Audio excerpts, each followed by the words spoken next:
नमस्कार नमस्कार नमस्कार. वॅसलीन एकापेक्षा एक अप्सरा आली मध्ये मी पुष्कर श्रोत्री तुमच्या सगळ्यांचं मनपूर्वक स्वागत करतो.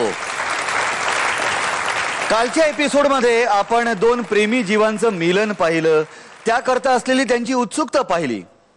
या मिलनाकरता आवश्यक असतं ते त्या दोघांचं उत्कट असं प्रेम. प्रेमावरनं मला आचार्य प्रल्हाद केशव अत्रे यांचे एक खूप छान वाक्य आठवतं. एके ठिकाणी ते असं म्हणतात की प्लेग आणि प्रेम हे दोन्ही संसर्गजन्य रोग आहेत. तो कोणालाही होऊ शकतो. फरक इतकाच आहे की एके ठिकाणी रोग झाल्यानंतर गाठ येते आणि एके ठिकाणी गाठ पडल्यानंतर रोगाला सुरुवात होते. या अप्सरांशी गाठ पडल्यानंतर मला सुद्धा या रोगाचा अनुभव जळीस्थळी काष्ठी पाषाणी यायला लागलेला आहे. पण आपण या विषयावरती थोड्या नंतर बोलूया. आधी आपण स्वागत करूया आपल्या गुरूंचं.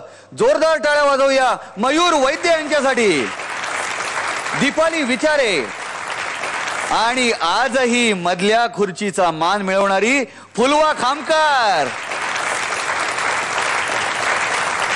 आपण स्वागत करूया आपल्या कुटुंब प्रमुखांचं, अर्थात लाडके महागुरु सचिन पिळगावकर यांचं.